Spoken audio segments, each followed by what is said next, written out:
Kita mau ulang kembali soal nomor 27 ya. Ini soal termasuk cacat. Di bawah ini keterangan yang sesuai dengan organisasi Budi Utomo. Yang A, ruang geraknya mungkin maksudnya tidak sesuai. Kalau sesuai itu ruang geraknya meliputi yang B aja ya. Kalau yang A memang tidak sesuai. Yang B itu Budi Utomo memajukan pengajaran.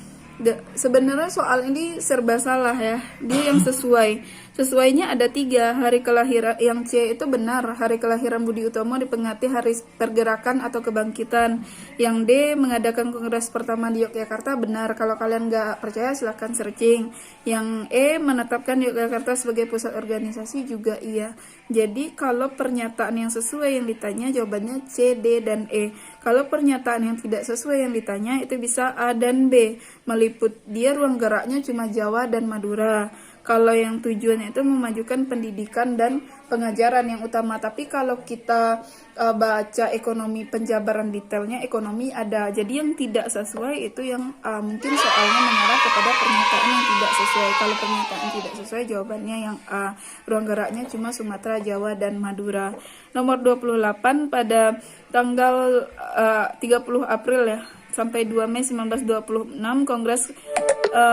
Komite Kongres berhasil menyelenggarakan Kongres Pemuda 1. Salah satu hasil yang dibahas lagi dalam Kongres Pemuda 2 itu adalah nomor 28. Ini jawabannya adalah A. Penggunaan bahasa Indonesia sebagai bahasa persatuan, itu yang diulang-ulang. Yang B, penetapan federasi organisasi, enggak. Yang C, penyatuan organisasi pemuda, tidak. Penyatuan itu sudah terjadi di Kongres Pemuda 1. Yang D, penetapan lagu Indonesia itu di Kongres Pemuda 2, tidak ada pengulangan. Yang C, pemilihan bendera motif, belum ya. Jadi jawabannya yang A. Nomor 29 peranan tokoh di atas ya, itu adalah MR Muhammad Yamin. Pada pelaksanaan Kongres Pemuda, A, memimpin komite bertugas menyiapkan penyelenggaraan Kongres Pemuda 1, menyampaikan pidato yang berjudul kemungkinan perkembangan bahasa-bahasa dan kesusastraan Indonesia di masa mendatang. Yang C, mengusulkan pelaksanaan Kongres Pemuda. Yang C, mengusulkan pelaksanaan Kongres Pemuda lanjutan untuk membahas bahasa persatuan Indonesia.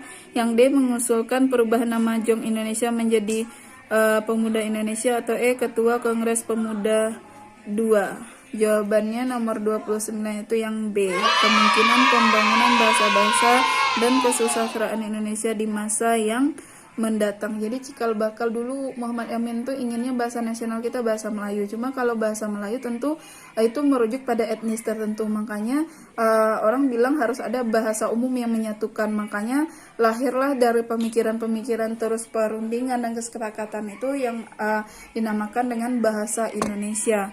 30 soal terakhir, petisi Sutarjo dikirimkan resmi itu ke Belanda 1 Oktober 1936. Upaya untuk memperjuangkan petisi tersebut dilakukan dengan A, pemungutan suara di Polsat, B, pembentukan komite petisi Sutarjo, C, pembentukan gabungan nasional Indonesia, D, pertemuan dengan Gubernur Jenderal